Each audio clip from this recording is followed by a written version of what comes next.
மனதின் கோட்பாடு மற்றும் யதார்த்தத்தின் நிலை. 1. நிலையற்ற தன்மையும் அகந்தையற்ற தன்மையும். உடலும் மனமும் இணைந்த காரணங்களால் தோன்றினாலும் ஒரு அகந்தை சுயத்தன்மை உள்ளது என்று அர்த்தமில்லை.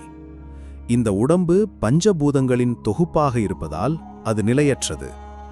இந்த உடல் ஒரு அகந்தை சுயத்தன்மையாக இருந்தால் அது விரும்பியபடி இதை செய்யவோ அல்லது அதை செய்யவோ முடியும். ஒரு அரசனுக்கு பாராட்டவோ அல்லது தண்டிக்கவோ அதிகாரம் உண்டு. ஆனால் அவன் விரும்பாமலேயே நோய்வாய்ப்படுகிறான், அவன் விருப்பமில்லாமல் முதுமையடைகிறான். மேலும் அவனது அதிர்ஷ்டமும் விருப்பங்களும் பெரும்பாலும் ஒன்றுக்கொன்று தொடர்பில்லாமல் இருக்கின்றன. மனமும் அகந்தை சுயத்தன்மை அல்ல. மனித மனம் பல காரணங்கள் மற்றும் நிபந்தனைகளின் தொகுப்பாகும். அது தொடர்ச்சியான மாற்றத்தில் உள்ளது. மனம் ஒரு அகந்தை சுயத்தன்மையாக இருந்தால் அது விரும்பியபடி இதை செய்யவோ அல்லது அதை செய்யவோ முடியும். ஆனால் மனம் தனக்கு சரியானது என்று தெரிந்ததை விட்டு தயக்கத்துடன் தீயதை நாடி செல்கிறது. அப்போதும் கூட அதன் அகந்தை விரும்பியபடி எதுவும் நடப்பதாக தெரியவில்லை. உடல் நிலையானதா அல்லது நிலையற்றதா என்று ஒருவரிடம் கேட்டால் அவர் நிலையற்றது என்றுதான் பதிலளிக்க வேண்டியிருக்கும். நிலையற்ற, எப்போதும் மாறிக்கொண்டிருக்கும், துன்பத்தால் நிறைந்த ஒரு பொருளை அகந்தை சுயத்தன்மை என்று ஒரு நபர் நம்பினால் அது ஒரு தீவிரமான தவறு. மனித மனமும் நிலையற்றது மற்றும் துன்பமானது. அதில் அகந்தை சுயத்தன்மை என அழைக்கக்கூடிய எதுவுமில்லை. ஒரு தனிப்பட்ட வாழ்க்கையை உருவாக்கும் நம்முடைய உண்மையான உடலும் மனமும் அதை சுற்றியுள்ள வெளிப்புற உலகமும் யான் மற்றும் என்னுடையது என்ற கருத்துகளிலிருந்து வெகு தொலைவில் உள்ளன. மாசடைந்த ஆசைகளால் மேகமூட்டப்பட்ட மனம்தான் ஞானத்திற்கு அற்பாற்பட்டு நான் மற்றும் என்னுடையது என்று பிடிவாதமாக நிலைத்திருக்கிறது. உடலும் அதன் சுற்று வட்டாரங்களும் இணைந்த காரணங்கள் மற்றும் நிபந்தனைகளால் தோன்றியதால் அவை தொடர்ந்து மாறிக்கொண்டிருக்கின்றன, எப்போதும் முடிவடையப் போவதில்லை. மனித மனம் அதன் மிடிவில்லாம் மாற்றங்களில் ஒரு நதியின் பாயும் நீரையும் ஒரு மெழுகுவந்தியின் எரியும் சுடலையும் போன்றது. ஒரு குரங்கை போல அது எப்போதும் ஒரு கணம் கூட ஓய்வில்லாமல் எப்போதும் குதித்து கொண்டே இருக்கிறது. ஒரு ஞானியான மனிதன் இவற்றை கண்டு கேட்டு ஞானத்தை அடைய வேண்டுமானால் உடல் அல்லது மனம் மீதான எந்த பற்றையும் விட்டுவிட வேண்டும். இந்த உலகில் யாரும் சாதிக்க முடியாத 5 விஷயங்கள் உள்ளன. முதலாவதாக, வயதாகும்போது வயதாகாமல் இருப்பது. இரண்டாவதாக, நோயுற்றிருக்கும்போது நோய் இல்லாமல் இருப்பது. மூன்றாவதாக, இறக்கும்போது இறக்காமல் இருப்பது. நான்காவதாக, அழிவு ஏற்படும்போது அழிவை மறுப்பது. ஐந்தாவதாக, சோர்வு ஏற்படும்போது சோர்வை மறுப்பது. உலகில் உள்ள சாதாரண மக்கள் இந்த உண்மைகளை சூனர் ஆர் லேட்டர் எதிர்கொள்வார்கள். இதன் விளைவாக பெரும்பாலான மக்கள் துன்பப்படுவார்கள். ஆனால் புத்தரின் போதனைகளை கேட்டவர்கள் துன்பப்படுவதில்லை, ஏனெனில் இவை தவிர்க்க முடியாதவை என்பதை அவர்கள் புரிந்து கொள்கிறார்கள். இந்த உலகில் 4 உண்மைகள் உள்ளன. முதலாவதாக, அனைத்து உயிரினங்களும் அறியாமையிலிருந்து தோன்றுகின்றன. இரண்டாவதாக, ஆசையின் அனைத்து பொருட்களும் நிலையற்றவை, நிச்சயமற்றவை மற்றும் துன்பமானவை. மூன்றாவதாக, இருக்கும் அனைத்து பொருட்களும் நிலையற்றவை, நிச்சயமற்றவை மற்றும் துன்பமானவை. நான்காவதாக, இந்த உலகில் நான் என்று அழைக்கக்கூடிய எதுவும் இல்லை, என்னுடையது என்று சொல்லக்கூடிய எதுவும் இல்லை. எல்லாமே நிலையற்றது, கடந்து போவது, அகந்தையற்றது என்ற இந்த உண்மைகளுக்கு புத்தர் இந்த உலகில் தோன்றியதற்கும் அல்லது தோன்றாததற்கும் எந்த சம்பந்தமும் இல்லை. இந்த உண்மைகள் நிச்சயமானவை. இதை புத்தர் அறிந்தவர். எனவே தர்மத்தை அனைத்து மக்களுக்கும் போதிக்கிறார். மனதின் கோட்பாடு. மாயையும் நாணமும் மனதிற்குள்ளேயே தோன்றுகின்றன.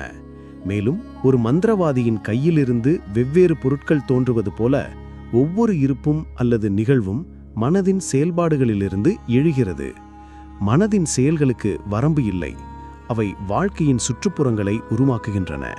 ஒரு மாசடைந்த மனம் தன்னை மாசடைந்த விஷயங்களால் சூழ்கிறது. ஒரு தூய மனம் தன்னை தூய விஷயங்களால் சூழ்கிறது. எனவே மனதின் செயல்களுக்கு வரம்பு இல்லாதது போல சுற்றுப்புறங்களுக்கும் வரம்பு இல்லை. ஒரு கலைஞரால் ஒரு படம் வரையப்படுவது போலவே மனதின் செயல்களால் சுற்றுப்புறங்கள் உருவாக்கப்படுகின்றன. புத்தரின் மனதால் உருவாக்கப்பட்ட சுற்றுப்புறங்கள் தூயதாகவும் கரைபடாததாகவும் இருக்கும்போது சாதாரண மக்களால் உருவாக்கப்பட்டவை அப்படி இருப்பதில்லை. ஒரு திறமையான ஓவியன் பல்வேறு உலகங்களின் படங்களை உருவாக்குவது போல மனம் பலவிதமான வடிவங்களை உருவாக்குகிறது. உலகில் மனதால் உருவாக்கப்படாத எதுவும் இல்லை. புத்தர் நமது மனதை போன்றவர். உணர்வுள்ள உயிரினங்கள் புத்தர்களை போன்றவை. எனவே அனைத்து விஷயங்களையும் உருவாக்கும் திறனில் மனதிற்கும் புத்தர்களுக்கும் உணர்வுள்ள உயிரினங்களுக்கும் எந்த வித்தியாசமும் இல்லை. மரணம் கொண்ட மனதால் வடிவமைக்கப்பட்ட அனைத்து விஷயங்களையும் புத்தர் சரியாக புரிந்து கொள்கிறார். எனவே இதை அறிந்தவர்கள் உண்மையான புத்தரை பார்க்க முடியும். ஆனால் அதன் சுற்றுப்புறங்களை உருவாக்கும் மனம் கடந்த காலத்தில் மட்டுமல்ல, நிகழ்காலத்திலும் எதிர்காலத்திலும் கூட நினைவுகள், அச்சங்கள் அல்லது புலம்பல்களிலிருந்து ஒருபோதும் விடுபடுவதில்லை. ஏனெனில் அவை அறியாமை மற்றும் பேராசையிலிருந்து தோன்றியவை. அறியாமை மற்றும் பேராசையிலிருந்துதான் மாய உலகம் பிறக்கிறது. மேலும் ஒருங்கிணைந்த காரணங்கள் மற்றும் நிபந்தனைகளின் பரந்த சிக்கலானது மனதிற்குள் மட்டுமே இருக்கிறது, வேறெங்கும் இல்லை. வாழ்க்கையும் மரணமும் மனதிலிருந்து எழுகின்றன, மனதிற்குள் இருக்கின்றன. எனவே வாழ்க்கை மற்றும் மரணம் குறித்த அக்கறை கொண்ட மனம் கடந்து செல்லும்போது வாழ்க்கை மற்றும் மரணத்தின் உலகமும் அதனுடன் கடந்து செல்கிறது. அறிவில்லாத வாழ்க்கை அதன் சொந்த மாய உலகத்தால் குழப்பமடைந்த மனதிலிருந்து எழுகிறது. மனதிற்கு வெளியே மாய உலகம் இல்லை என்பதை நாம் அறிந்தால் குழப்பமான மனம் தெளிவாகிறது. மேலும் நாம் மாசடைந்த சுற்றுப்புறங்களை உருவாக்குவதை நிறுத்துவதால் நாம் ஞானத்தை அடைகிறோம். இந்த வழியில் வாழ்க்கை மற்றும் மரணத்தின் உலகம் மனதால் உருவாக்கப்படுகிறது, மனதிற்கு கட்டுப்பட்டது, மனதால் ஆளப்படுகிறது. மனம் ஒவ்வொரு சூழ்நிலைக்கும் எஜமான். துன்பத்தின் உலகம் மாயை கொண்ட மனித மனதால் ஏற்படுகிறது. எனவே அனைத்து விஷயங்களும் முதன்மையாக மனதால் கட்டுப்படுத்தப்பட்டு ஆளப்படுகின்றன, மேலும் மனதால் உருவாக்கப்படுகின்றன. ஒரு வண்டியை இழுக்கும் எருதை சக்கரங்கள் பின்தொடர்வது போல ஒரு மாசடைந்த மனதோடு பேசுபவரையும் செயல்படுபவரையும் துன்பம் பின்தொடர்கிறது. ஆனால் ஒரு நபர் ஒரு நல்ல மனதுடன் பேசினால் மற்றும் செயல்பட்டால் மகிழ்ச்சி அவரது நிழலைப் போல அவரை பின்தொடர்கிறது. தீய செயல்களை செய்பவர்கள் நான் தவறு செய்தேன் என்ற எண்ணத்தால் பின்தொடரப்படுகிறார்கள். மேலும் அந்த செயலின் நினைவகம் சேமிக்கப்பட்டு அடுத்தடுத்த வாழ்க்கையில் அதன் தவிர்க்க முடியாத பலனை அளிக்கிறது. ஆனால் நல்ல நோக்கங்களிலிருந்து செயல்படுபவர்கள் நான் நல்லது செய்தேன் என்ற எண்ணத்தால் மகிழ்ச்சி அடைகிறார்கள். மேலும் அந்த நல்ல செயல் அடுத்தடுத்த வாழ்க்கையில் தொடர்ச்சியான மகிழ்ச்சியை கொண்டுவரும் என்ற எண்ணத்தால் மேலும் மகிழ்ச்சி அடைகிறார்கள். மனம் மாசடைந்தால் அது கால்களை கடினமான மற்றும் கடினமான பாதையில் தடுமாறச் செய்யும். பலமுறை விழுந்து நிறைய வலியை அனுபவிக்க நேரிடும். ஆனால் மனம் தூயதாக இருந்தால் பாதை மென்மையாகவும் பயணம் அமைதியாகவும் இருக்கும். உடல் மற்றும் மனம் இரண்டின் தூய்மையையும் அனுபவிக்க வேண்டியவர் தனலமற்ற மாசறிந்த எண்ணங்கள் மற்றும் தீய ஆசைகளின் வலையை உடைத்து புத்தத்துவத்திற்கான பாதையில் நடக்கிறார். அமைதியான மனதுடன் இருப்பவர் அமைதியை பெறுகிறார். இதனால் இரவு பகலாக தனது மனதை அதிக விடாமுயற்சியுடன் வளர்க்க முடியும். பொருட்களின் உண்மையான நிலை.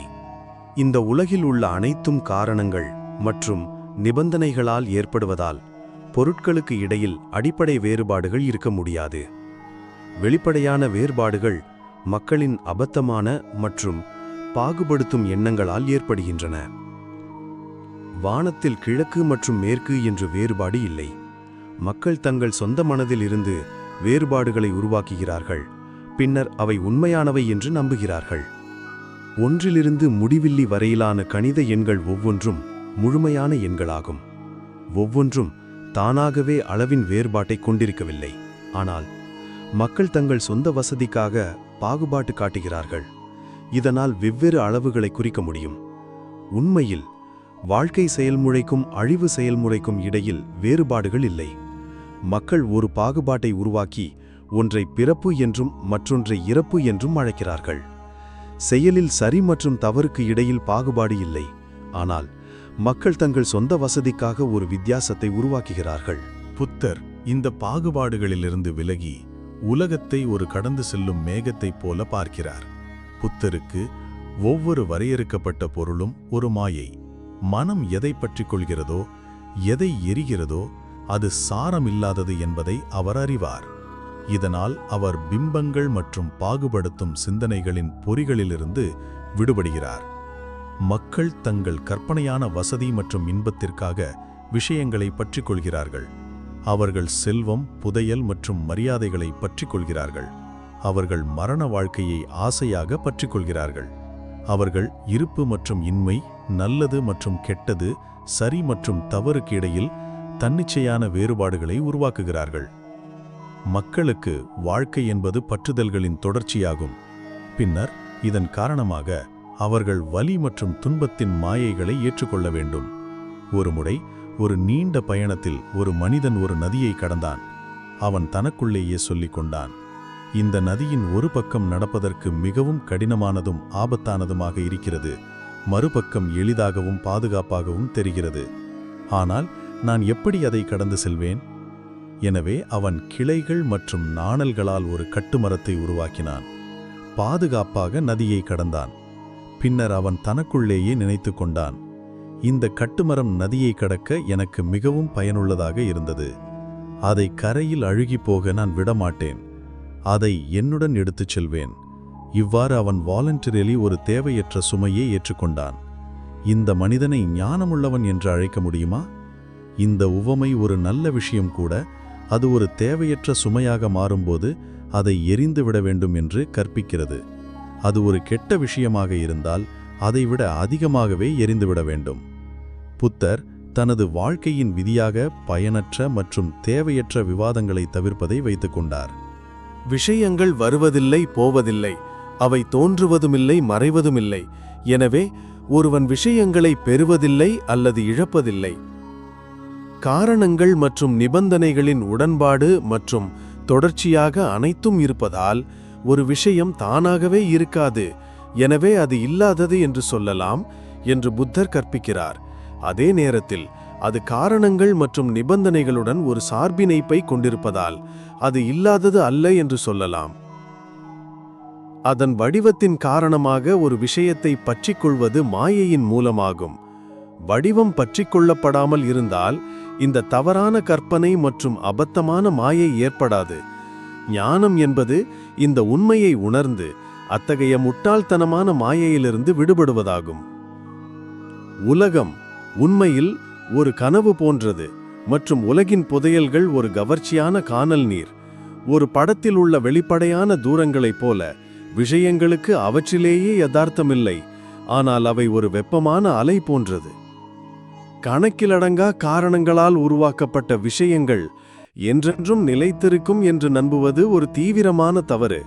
இது நிரந்தர கோட்பாடு என்று அழைக்கப்படுகிறது. ஆனால் விஷயங்கள் முற்றிலும் மறைந்து விடுகின்றன என்று நம்புவது ஒரு பெரிய தவறு. இது இன்மை கோட்பாடு என்று அழைக்கப்படுகிறது. இந்த நிரந்தர வாழ்க்கை மற்றும் மரணம், இருப்பு மற்றும் இன்மை ஆகிய பிரிவுகள் விஷயங்களின் அத்தியாவசிய இயல்புக்கு பொருந்தாது. ஆனால் மாசடைந்த மனித கண்களால் அவை கவனிக்கப்படும் தோற்றங்களுக்கு மட்டுமே பொருந்தும். மனித ஆசையின் காரணமாக மக்கள் இந்த தோற்றங்களுடன் தொடர்பு பட்டு பற்றிக்கொள்கிறார்கள். ஆனால் விஷயங்களின் அத்தியாவசிய இயல்பில் அவை இத்தகைய அனைத்து பாகுபாடுகளிலிருந்தும் பற்றுகளிலிருந்தும் விடுபட்டவை. அனைத்தும் காரணங்கள் மற்றும் நிபந்தனைகளின் தொடர்ச்சியால் உருவாக்கப்பட்டதால் விஷயங்களின் தோற்றங்கள் தொடர்ந்து மாறுகின்றன. அதாவது உண்மையான பொருட்களுக்கு இருக்க வேண்டிய கன்சிஸ்டன்சி பற்றி அதில் எதுவும் இல்லை. தோற்றங்களின் இந்த தொடர்ச்சியான மாற்றம் காரணமாகவே நாம் விஷயங்களை ஒரு கானல் நீர் மற்றும் ஒரு கனவுக்கு ஒப்பிடுகிறோம். ஆனால் தோற்றங்களில் இந்த தொடர்ச்சியான மாற்றம் இருந்த போதிலும் விஷயங்கள் அவற்றின் அத்தியாவசிய ஆன்மீக இயல்பில் நிலையானவை மற்றும் மாறாதவை. ஒரு மனிதனுக்கு ஒரு நதியைப் போல தோன்றுகிறது. ஆனால் தண்ணீரில் நெருப்பை காணும் ஒரு பசியுள்ள பேய்க்கு அது நெருப்பைப் போல தோன்றலாம். எனவே ஒரு மனிதனிடம் ஒரு நதி இருப்பதை பற்றி பேசுவது சில அர்த்தங்களை கொண்டிருக்கும். ஆனால் பேய்க்கு அது எந்த அர்த்தத்தையும் கொண்டிருக்காது. அதேபோல் விஷயங்கள் மாயைகள் போன்றவை என்று சொல்லலாம். அவை இருப்பவை என்றும் சொல்ல முடியாது, இல்லாதவை என்றும் சொல்ல முடியாது. இருப்பினும் இந்த மாற்றம் மற்றும் தோற்றத்தின் உலகத்தை தவிர நிரந்தர மற்றும் உண்மையான மற்றொரு உலகம் இருக்கிறது என்று சொல்ல முடியாது.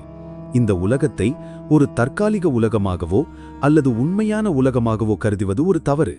ஆனால் இந்த உலகின் அறியாத மக்கள் இது ஒரு உண்மையான உலகம் என்று கருதி அந்த அபத்தமான கருத்தின் அடிப்படையில் செயல்படுகிறார்கள். ஆனால் இந்த உலகம் ஒரு மாயை மட்டுமே என்பதால் அவர்களின் செயல்கள் பிழையின் அடிப்படையில் இருப்பதால் அவர்களுக்கு தீங்கு மற்றும் துன்பத்தை மட்டுமே வழிவகுக்கின்றன. ஒரு ஞானமுள்ள மனிதன் உலகம் ஒரு மாயை மட்டுமே என்பதை உணர்ந்து அது உண்மையானது போல செயல்படுவதில்லை. எனவே அவர் துன்பத்திலிருந்து தப்பித்துக் கொள்கிறார். 4. மத்திய வழி. ஞானத்திற்கு வழிவகுக்கும் பாதையை தேர்ந்தெடுப்பவர்களுக்கு கவனமாக தவிர்க்கப்பட வேண்டிய 2 தீவிரங்கள் உள்ளன. முதலாவதாக, உடலின் ஆசைகளில் இன்டல்ஜென்ஸ் என்ற தீவிரமானது உள்ளது. இரண்டாவதாக, அதற்கு நேர் எதிரான தீவிரமான துறவற ஒழுக்கம், அதாவது ஒருவரின் உடலையும் மனதையும் நியாயமற்ற முறையில் சித்திரவதை செய்வது உள்ளது. இந்த 2 தீவிரங்களையும் கடந்து ஞானம் மற்றும் மன அமைதிக்கு வழிவகுக்கும் உன்னத பாதை மத்திய வழி என்று அழைக்கப்படலாம். மத்திய வழி என்றால் என்ன? அது 8 வகை உன்னத பாதையை கொண்டுள்ளது. சரியான பார்வை, சரியான சிந்தனை, சரியான பேச்சு, சரியான நடத்தை, சரியான வாழ்வாதாரம், சரியான முயற்சி, சரியான நினைவாற்றல் மற்றும் சரியான ஒருங்கிணைப்பு. சொன்னது போல அனைத்து விஷயங்களும் முடிவில்லாத காரணங்களின் தொடர்ச்சியால் தோன்றுகின்றன அல்லது மறைந்து விடுகின்றன. அறியாத மக்கள் வாழ்க்கையை இருப்பு அல்லது இன்மை என்று பார்க்கிறார்கள். ஆனால் ஞானமுள்ளவர்கள் இருப்பு மற்றும் இன்மை இரண்டையும் கடந்து இரண்டையும் தாண்டிய ஒன்றை உணர்கிறார்கள். இது மத்திய வழியின் ஒரு அவதானிப்பு.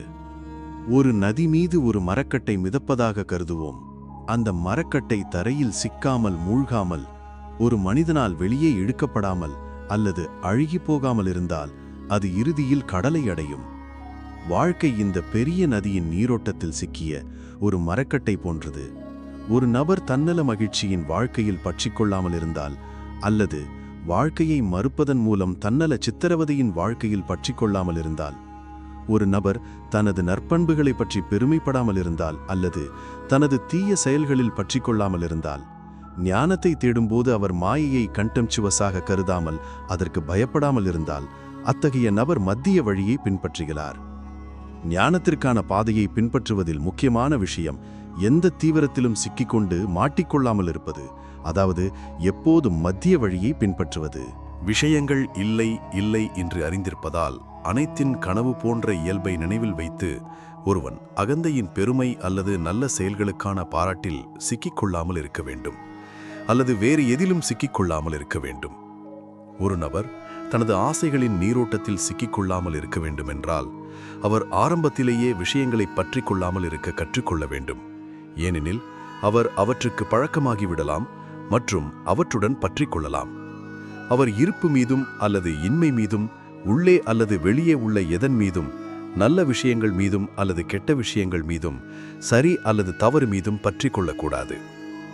அவர் விஷயங்களில் பற்றி கொண்டால் அந்த கணத்திலேயே மாயை வாழ்க்கை திடீரென்று தொடங்குகிறது. ஞானத்திற்கான உன்னத பாதையை பின்பற்றுபவர் வருத்தங்களை நிலைநிறுத்த மாட்டார். அவர் எதிர்பார்ப்புகளை பேணி வளர்க்க மாட்டார். ஆனால் ஒரு சமமான மற்றும் அமைதியான மனதுடன் வருபவற்றை எதிர்கொள்வார். ஞானத்திற்கு ஒரு உறுதியான வடிவம் அல்லது இயல்பு இல்லை. அதன் மூலம் அது தன்னை வெளிப்படுத்திக் கொள்ள முடியும். எனவே ஞானத்தில் ஞானமடைய வேண்டியது எதுவும் இல்லை.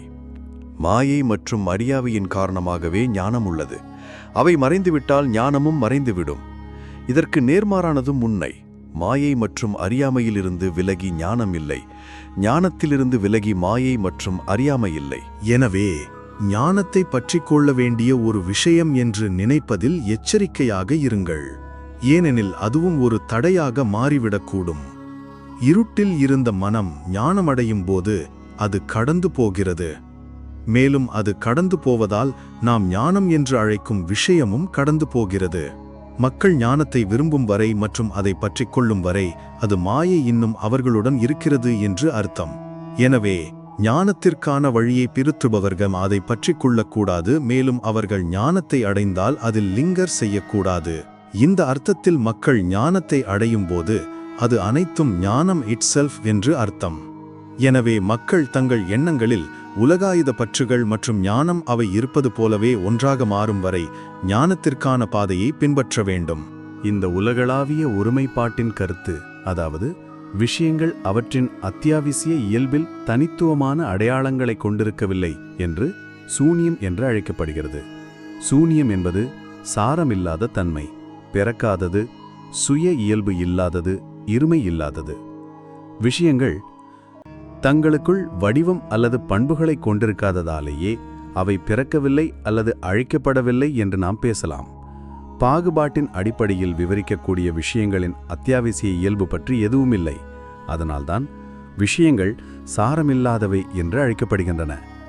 சுட்டிக்காட்டப்பட்டது போல அனைத்து விஷயங்களும் காரணங்கள் மற்றும் நிபந்தனைகளால் தோன்றுகின்றன மற்றும் மறைந்து விடுகின்றன. எதுவும் ஒருபோதும் தனியாக இருப்பதில்லை. அனைத்தும் மற்ற அனைத்தையும் சார்ந்து உள்ளன. ஒளி இருக்குமிடத்தில் நிழல் உள்ளது. நீளம் இருக்குமிடத்தில் குள்ளம் உள்ளது. வெள்ளை இருக்குமிடத்தில் கருப்பு உள்ளது. இவற்றைப் போலவே விஷயங்களின் சுய இயல்பு தனியாக இருக்க முடியாததால் அவை சாரமில்லாதவை என்று அழைக்கப்படுகின்றன. அதே காரணத்திற்காக அறியாமையிலிருந்து விலகி ஞானம் இருக்க முடியாது, ஞானத்திலிருந்து விலகி அறியாமை இருக்க முடியாது. விஷயங்கள் அவற்றின் அத்தியாவசிய இயல்பில் வேறுபடாததால் இருமை இருக்க முடியாது. மக்கள் வழக்கமாக பிறப்பு மற்றும் இறப்புடன் தங்களை தொடர்புபடுத்தி நினைக்கிறார்கள். ஆனால் உண்மையில் அத்தகைய கருத்துக்கள் இல்லை. மக்கள் இந்த உண்மையை உணர முடிந்தால் அவர்கள் பிறப்பு மற்றும் இறப்பின் இருமையற்ற தன்மையை உணர்ந்து விட்டார்கள் என்று அர்த்தம். மக்கள் ஒரு அகந்தை சுயத்தன்மை என்ற கருத்தை விரும்புவதால் அவர்கள் உடைமை என்ற கருத்துடன் ஒட்டிக்கொள்கிறார்கள்.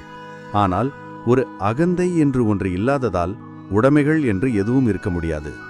மக்கள் இந்த உண்மையை உணர முடிந்தால் அவர்கள் இருமையற்ற தன்மை என்ற உண்மையை உணர முடியும். மக்கள் தூய்மை மற்றும் மாசின் வேறுபாட்டை பேணுகிறார்கள். ஆனால் விஷயங்களின் இயல்பில் அத்தகைய வேறுபாடு இல்லை. அது அவர்களின் மனதில் உள்ள தவறான மற்றும் அபத்தமான பிம்பங்களில் இருந்து எழுவதை தவிர. அதேபோல மக்கள் நல்லது மற்றும் கெட்டதுக்கிடையில் ஒரு வேறுபாட்டை உருவாக்குகிறார்கள். ஆனால் நல்லதும் கெட்டதும் தனியாக இல்லை. ஞானத்திற்கான பாதையை பின்பற்றுபவர்கள் அத்தகைய இருமையை அங்கீகரிப்பதில்லை. மேலும் அது நல்லதை பாராட்டவோ கெட்டதை கண்டிக்கவோ அல்லது நல்லதை இகழவோ கெட்டதை மன்னித்துவிடவோ அது வழிநடத்துவதில்லை. மக்கள் இயற்கையாகவே துரதிருஷ்டத்திற்கு பயப்படுகிறார்கள் மற்றும் நல்ல அதிர்ஷ்டத்தை விரும்புகிறார்கள். ஆனால் வேறுபாடு கவனமாக ஆய்வு செய்யப்பட்டால் துரதிருஷ்டம் பெரும்பாலும் நல்ல அதிர்ஷ்டமாகவும் நல்ல அதிர்ஷ்டம் துரதிருஷ்டமாகவும் மாறுகிறது. ஞானமுள்ள மனிதன் வாழ்க்கையின் மாறிவரும் சூழ்நிலைகளை ஒரு சமமான மனதுடன் சந்திக்க கற்றுக்கொள்கிறார். வெற்றியால் மகிழ்ச்சியடைவதில்லை அல்லது தோல்வியால் மனச்சோர்வடைவதில்லை. இவ்வாறு ஒருவர் இருமையற்ற தன்மையின் உண்மையை உணர்கிறார். எனவே இருப்பு மற்றும் இன்மை, உலகாயத பற்றுக்கள் மற்றும் உண்மையான அறிவு, தூய்மை மற்றும் மாசு, நல்ல மற்றும் கெட்டது போன்ற இருமையின் உறவுகளை வெளிப்படுத்தும் அனைத்து வார்த்தைகளும் ஒருவரின் சிந்தனையில் உள்ள இந்த முரண்பட்ட சொற்கள் எதுவும் அவற்றின் உண்மையான இயல்பில் வெளிப்படுத்தப்படவில்லை அல்லது அங்கீகரிக்கப்படவில்லை. மக்கள் அத்தகைய சொற்களிலிருந்தும் அவைகளால் ஏற்படும் உணர்ச்சிகளிலிருந்தும் விடுபட்டு இருக்கும்போது அவர்கள் சூன்யத்தின் உலகளாவிய உண்மையை உணர்கிறார்கள்.